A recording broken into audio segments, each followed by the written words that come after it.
कभी कभी प्यार सिर्फ दो लोगों की कहानी नहीं होती, कभी कभी वो एक ऐसे लव ट्रायंगल में बदल जाता है जो तीन जिंदगियों को उम्र भर के लिए बदल देता है। ये कहानी है अभिनेता राज बब्बर, उनकी पहली पत्नी नादिरा बब्बर और दिग्गज अदाकारा स्मिता पाटिल की, जिनके बारे में इस वीडियो में हम आपको बताने जा रहे हैं।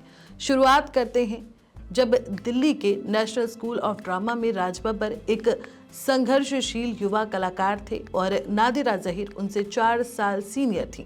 यानी जिस वक्त राज बब्बर थिएटर की दुनिया में अपना पांव जमाने की कोशिश कर रहे थे, उस वक्त नादिरा अपने प्ले के लिए लिखा भी करती थीं और उन्हें डायरेक्ट भी किया करती थीं। नादिरा के लिखे एक प्ले में राज बब्बर को काम करने का मौका मिला और यहीं से शुरू हुई इन दोनों की लव स्टोरी, जिसके बाद थिएटर के मंच से शुरू हुआ ये रिश्ता 1975 में शादी में बदल गया। शादी के बाद दोनों दिल्ली में रहते थे और यहीं बेटी जूही का जन्म हुआ। लेकिन उस वक्त राज जबरदस्त पैसे की किल्लत से जूझ रहे थे, लिहाजा वो अपना करियर बनाने के लिए मुंबई की तरफ चल पड़े। मुंबई ने राज को अपना लिया और वो कामयाब होते चले गए। साल 1979 में अपनी पत्नी नादिरा को मुंबई आने के लिए राज ने कहा। हालांकि दिल्ली में काम की व्यस्तता की वजह से नादिरा पूरी तरह से मुंबई में शिफ्ट नहीं हो पाई। साल 1981 में इन दोनों के घर एक बार फिर से खुशी आई और बेटे आर्य का जन्म हुआ। इसी दौरान साल 1982 में फिल्म भीगी रातें के सेट पर उनकी मुलाकात स्मिता पाटिल से हुई।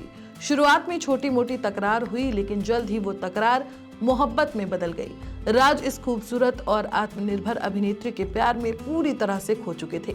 साल 1985 में उन्होंने स्मिता से भी शादी कर ली, जिसके बाद लोग स्मिता को होम रेकर कहने लगे।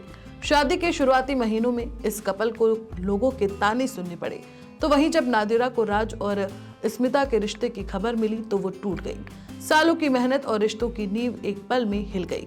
बेटे आर्य और बेटी जूही को देखते हुए उन्होंने खुद को संभाला। थिएटर और अपने बच्चों को ही उन्होंने अपना सहारा बना लिया।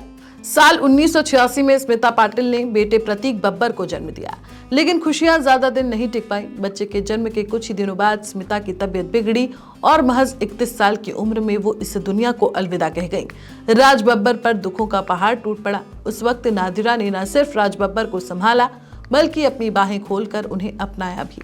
इधर स्मिता और राज के बेटे प्रतीक बब्बर अपने नाना नानी के पास परवरिश के लिए चले गए, लेकिन छोटी उम्र में मां के निधन और पिता के अलगाव ने प्रतीक को मानसिक रूप से तोड़ डाला।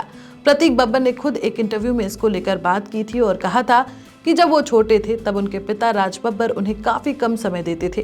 प्रतीक ने खुद बताया था कि रिश्तों में बिखराव की वजह से वो कम उम्र में ही नशे के आदी हो गए थे। प्रतीक बुरी तरह से ड्रग्स के चंगुल में फंस गए थे, लेकिन नानी के निधन के बाद प्रतीक धीरे धीरे अपने पिता के करीब आए और फिर धीरे धीरे वो इस लत से बाहर आ सके और बॉलीवुड में अपने करियर की शुरुआत की।